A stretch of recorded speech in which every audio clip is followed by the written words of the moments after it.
അവര് പിന്തുണയ്ക്കട്ടെ. അതിനകത്ത് ഇവിടെ ഒരു മതേതര മുന്നണി ഉണ്ടാക്കണമെന്നാണ് പാലക്കാട് MP പറഞ്ഞത് കഴിഞ്ഞ ദിവസം. ഇതൊരു മതേതര മുന്നണിയല്ല. ഞാൻ ഈ കഴിഞ്ഞ ദിവസം കണ്ട മാധ്യമങ്ങളോടൊക്കെ പറഞ്ഞിരുന്നു, ഇതൊരു മാങ്കൂട്ടം മുന്നണിയാണ്.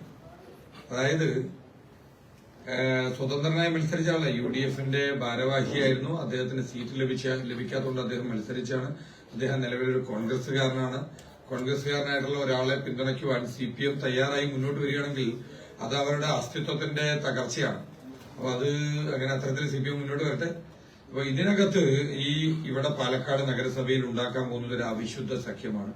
പാലക്കാട് നഗരജനത 25 സീറ്റ് ഭാരതീയ ജനതാ പാർട്ടിക്ക് നൽകിയിട്ടുള്ളത് നഗരഭരണം തുടർച്ചയ്ക്കുമായിട്ടാണ്. അപ്പൊ അതുകൊണ്ട് ഇവിടെ നഗരഭരണത്തിനായിട്ട് ഞങ്ങൾ മുന്നോട്ട് വരുമെന്ന കാര്യത്തിൽ യാതൊരു സംശയവുമില്ല. പിന്നെ ഇത്തരത്തിലൊരു അവിശുദ്ധ സഖ്യവുമായിട്ട് ഈ പാലക്കാട്ടെ കോൺഗ്രസും CPM മുന്നോട്ട് പോവുകയാണെങ്കിൽ പാലക്കാട് ജനത ഇതെല്ലാം കാണാനായിട്ട് തയ്യാറായിട്ടുണ്ട്. പിന്നെ 2, ഇവിടെ ഞാൻ നേരത്തെ പറഞ്ഞത് ഒരു മാങ്കൂട്ട മുന്നണിയാണെന്നുള്ളത്. ഇവിടെ പാലക്കാട് MLA പ്രചരണത്തിന് ഇറങ്ങിയ സ്ഥലത്തെല്ലാം എന്താണ് UDFന് സംഭവിച്ചതെന്ന് നിങ്ങളൊന്ന് പരിശോധിച്ച് നോക്കിയാൽ മതി. അദ്ദേഹത്തോടൊപ്പം സന്തത സഹചാരിയായി നിന്ന KSUവിന്റെ ജില്ലാ പ്രസിഡന്റ് അദ്ദേഹം തോറ്റു. ഇവിടെ യൂത്ത് കോൺഗ്രസിന്റെ തന്നെ KSUവിന്റെ ഒരു സംസ്ഥാന ഭാരവാഹി അദ്ദേഹം തോറ്റു. പിരാരി പഞ്ചായത്ത് ഇവരുടെ ഉരുക്കുകോട്ട എന്ന് പറഞ്ഞിരുന്നു ഷാഫി പറമ്പലിന്റെയും രാഹുൽ മാങ്കൂട്ടത്തിന്റെയും ഒക്കെ. ആ ഉരുക്കുകോട്ടയിൽ നിന്ന് UDFന്റെ അവസ്ഥ എന്താണ്? അവര് വെന്റിലേറ്ററിലാണ് ഉള്ളത്. അവിടെ കൃത്യമായിട്ട് അവർക്ക് ഭരിക്കാനുള്ള ഭൂരിപക്ഷമില്ല. മാത്തൂർ പഞ്ചായത്ത് UDFന്റെ കയ്യിൽ നിന്ന് ഭരണം പോയിട്ട് ഇപ്പോ ബലാബലത്തിൽ നിൽക്കുകയാണ്. ആര് ഭരിക്കണമെന്ന് തീരുമാനിക്കേണ്ടത് BJP ആണ്. ഇവിടെ കണ്ണാടി പഞ്ചായത്തില് ഇത്രയൊക്കെ ഇവര് UDF തരംഗം ആഞ്ഞടിച്ചു എന്ന് പറയുമ്പോൾ കണ്ണാടി പഞ്ചായത്തില് ഈ MLA പ്രചരണത്തിന് പോയി നേരിട്ട് പ്രചരണത്തിന് മേൽനോട്ടം കൊടുത്തു. ആ കണ്ണാടി പഞ്ചായത്തിൽ നിലനിർത്താൻ സാധിച്ചിട്ടില്ല. പാലക്കാട് നഗരസഭയില് ഇദ്ദേഹം പ്രചരണത്തിന് ഇറങ്ങിയ വാർഡുകളിലെല്ലാം എന്താ അവസ്ഥ? 23-ാം വാർഡ് ശെൽവപാളയത്ത് പ്രചരണത്തിനിറങ്ങി, അവിടെ വിജയിച്ചത് BJP. കൽപ്പാത്തി മേഖലകളിൽ പ്രചരണത്തിന് നേതൃത്വം കൊടുത്തു. കൽപ്പാത്തിയിലെ 5-ാം വാർഡ്, 6-ാം വാർഡ്, 7-ാം വാർഡ് എല്ലാം വിജയിച്ചത് BJP ആണ്. ഇവിടെ പാലക്കാട് നഗരസഭയില് അദ്ദേഹം ഈ വിഷയമുണ്ടായി UDF പ്രചരണം സ്ഥാനാർത്ഥികളെ പ്രഖ്യാപിക്കുന്നതിന് തൊട്ടു മുന്നേ അദ്ദേഹം നേരിട്ട് ഇപ്പോഴത്തെ 38-ാം വാർഡിലെ കൌൺസിലറുടെ വാർഡില് കുടുംബശ്രീയുടെ പരിപാടിയിൽ പങ്കെടുത്തു. ആ കൌൺസിലർക്ക് സീറ്റ് ലഭിച്ചില്ല. അദ്ദേഹത്തിന്റെ ഭാര്യ പരാജയപ്പെട്ടു. അപ്പൊ ഇത്തരത്തിൽ രാഹുൽ മാങ്കൂട്ടത്തിൽ നേരിട്ട് ഇറങ്ങിയ പ്രചരണത്തിന് ഇറങ്ങിയ സ്ഥലങ്ങളിലെല്ലാം UDFന്റെ അവസ്ഥ വളരെ പരിതാപകരമായി പോയിരിക്കുകയാണ്. ആ മാങ്കൂട്ട മുന്നണിയോട് ചേരാനാണ് പാലക്കാട്ടെ CPM തീരുമാനിക്കുന്നതെങ്കിൽ അവരുടെ അവസ്ഥ എന്താവുമെന്ന് അവർ തന്നെ സ്വയം വിലയിരുത്തി തന്നായിരിക്കും. തെരഞ്ഞെടുപ്പിന്റെ അവസാന ഘട്ടത്തിൽ ഈ രാഹുൽ മാങ്കൂട്ടം വിവാദം നിങ്ങൾക്ക് വലിയ തോതിൽ ഗുണം ചെയ്യും. അല്ല, അത് വിവാദം തെരഞ്ഞെടുപ്പിന്റെ അവസാന ഘട്ടമാണോ ഇല്ലെന്നല്ല. അദ്ദേഹവുമായി ബന്ധപ്പെട്ട് പുറത്തു വന്നിട്ടുള്ള പരാതികള്, അദ്ദേഹത്തിന്റെ ഈ വിഷയവുമായി ബന്ധപ്പെട്ട് വന്നിട്ടുള്ള ശബ്ദ സന്ദേശങ്ങൾ, ഇതൊക്കെ നിരവധി ദിവസങ്ങളിൽ ഞങ്ങൾ ചർച്ച ചെയ്തിട്ടുള്ളതാണ് മാധ്യമങ്ങളിൽ ഉൾപ്പെടെ. അതിനെക്കുറിച്ച് ഞാൻ കൂടുതൽ വിശദീകരിക്കാൻ നിൽക്കുന്നില്ല.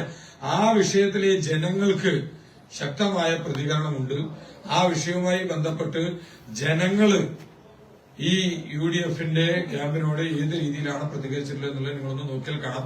ഇദ്ദേഹം പ്രചരണത്തിന് നേതൃത്വം കൊടുത്ത സ്ഥലങ്ങളിലെ UDFന്റെ അവസ്ഥ എന്താണ് എന്ന് പരിശോധിച്ച് നോക്കിയാൽ മതി. അല്ല, BJPക്ക് ഇതിനകത്ത് ഞാൻ പറഞ്ഞു, ഞങ്ങൾ 4-5 വാർഡുകളിൽ നിങ്ങൾ വാർഡ് ഫലങ്ങളെടുത്ത് പരിശോധിച്ച് നോക്കിയാൽ കാണാം. ശക്തമായ ക്രോസ് വോട്ടിംഗ് തെരഞ്ഞെടുപ്പിന് മുൻപ് ഉണ്ടായിട്ടുണ്ട് എന്നുള്ള കാര്യം പരിശോധിച്ച് നോക്കിയാൽ കാണാൻ സാധിക്കും. ഇവിടെ 24-ാം വാർഡ് BJP പരാജയപ്പെട്ടിരിക്കുന്നത് കേവലം 10 വോട്ടിനാണ്. 41-ാം വാർഡ് CPM കുറെ വർഷങ്ങളായിട്ട് അവരുടെ സിറ്റിംഗ് വാർഡാണ്, 3-4 ടേമായിട്ട് അവരുടെ സിറ്റിംഗ് വാർഡാണ്. ആ വാർഡിൽ CPMന്റെ സ്ഥാനാർത്ഥി 3-ാം സ്ഥാനത്തേക്ക് പോയിരിക്കുകയാണ്. അവിടെ BJP പരാജയപ്പെടുന്നത് കേവലം 10 വോട്ടിനാണ്. 1-ാം വാർഡ് അവിടെ CPMന്റെ സ്ഥാനാർത്ഥിക്ക് ലഭിച്ച വോട്ട് എത്രയാണ്? ഇവിടെ 3-ാം വാർഡ്. അങ്ങനെ തുടങ്ങി പാലക്കാട് നഗരസഭയിലെ നിരവധി വാർഡുകളിൽ ക്രോസ് വോട്ടിംഗ് ഉണ്ടായിട്ടുണ്ട്. ഞങ്ങൾ അതിനെക്കുറിച്ച് കൂടുതൽ ഡീറ്റെയിൽ ആയിട്ട് പഠിച്ചുകൊണ്ടിരിക്കുന്നുണ്ട്. ഈ ഏറ്റവും പ്രാഥമിക ഘട്ടത്തിൽ പഠിച്ചതിൽ തന്നെ 5 വാർഡുകൾ ഞാൻ പറഞ്ഞു കഴിഞ്ഞു. ഇവിടെ 48-ാം വാർഡില് CPMന്റെ സ്ഥാനാർത്ഥിയുടെ വോട്ട് എവിടെ പോയി? 41-ാം വാർഡിൽ എന്തായി? 24-ാം വാർഡിൽ എന്താണ്? 1-ാം വാർഡിൽ എന്താണ്? 3-ാം വാർഡിൽ എന്താണ്? അപ്പൊ ഇവിടെയൊക്കെ വലിയ രീതിയിൽ ക്രോസ് വോട്ടിംഗ് ഉണ്ടായിട്ടുണ്ട്. അതിന്റെ അടിസ്ഥാനത്തിൽ തന്നെയാണ് ചെറിയ ചെറിയ വോട്ടുകൾക്ക് നഗരസഭയിലെ BJPയുടെ സ്ഥാനാർത്ഥികൾ പരാജയപ്പെട്ടിട്ടുള്ളത്. പാലക്കാട് ജില്ലയിലെ കുറച്ച് പഞ്ചായത്തെങ്കിലും തുല്യമായി നിൽക്കുന്നുണ്ട്. LDF, UDF. പറളിയില് നിങ്ങളും LDF. അങ്ങനെ പറളിയിൽ ഭരണം കിട്ടാൻ വേണ്ടി UDFനെ വോട്ട് പിടിക്കുമോ, ഇല്ലെങ്കിൽ മറ്റ് പഞ്ചായത്തുകളിൽ എന്തായിരിക്കും BJPയുടെ ഒരു നിലപാട്? അല്ല, BJP ഞാൻ നേരത്തെ സൂചിപ്പിച്ചു, നിരവധി പഞ്ചായത്തുകളിൽ ഇപ്പോ അയിലൂർ പഞ്ചായത്ത്, മുതലമട പഞ്ചായത്ത്, കൊടുവായൂർ പഞ്ചായത്ത്, മാത്തൂർ പഞ്ചായത്ത്, മണ്ണൂർ പഞ്ചായത്ത്, കരിമ്പ പഞ്ചായത്ത്, നിരവധിയായ പഞ്ചായത്തുകൾ, ഈ പറഞ്ഞത് കൂടാതെ നിരവധി പഞ്ചായത്തുകളുണ്ട്. ഇത്രയും പഞ്ചായത്തുകളിൽ BJPയുടെ തീരുമാനം വളരെ നിർണായകമാണ്.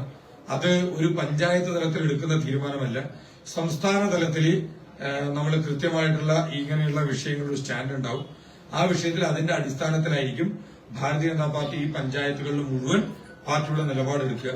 ഇവിടെ പല പഞ്ചായത്തുകളിലും നിർണായക ശക്തി ആര് ഭരിക്കണമെന്ന് തീരുമാനിക്കേണ്ടത് BJP ആണ്. ഇവിടെ പാലക്കാട് മാങ്കൂട്ട മുന്നണി ഉണ്ടാക്കാൻ ശ്രമിക്കുന്ന ആളുകളൊക്കെ വളരെ കൃത്യമായി ആ വിവരങ്ങളെല്ലാം പരിശോധിച്ച് അവർ തീരുമാനം എടുക്കാമെന്നായിരിക്കും. BJP എടുക്കുന്ന തീരുമാനം സംസ്ഥാന തലത്തിൽ ഒരു നിലപാട് പാർട്ടിക്കുണ്ട്. ആ തീരുമാനം തന്നെയായിരിക്കും ഇവിടുത്തെ അവസാന ഗ്രാമപഞ്ചായത്തിലും BJP എടുക്കാനായിട്ട് പോകുന്നത്. പ്രാദേശിക തലത്തിൽ ജില്ലാ തലത്തിൽ ഒരു തീരുമാനം ഉണ്ടാവില്ല, സംസ്ഥാന തലത്തിൽ പാർട്ടി എടുക്കുന്ന സ്റ്റാൻഡ് പാർട്ടിക്ക് ഒരു പഞ്ചായത്തിലൊരു നിലപാട്, മറ്റൊരു പഞ്ചായത്തിൽ വേറൊരു നിലപാട് എന്നില്ല. ഇതൊരു കേന്ദ്രീകൃതമായിട്ടുള്ള ഒരു നിലപാടാണ് പാർട്ടി എടുക്കുക.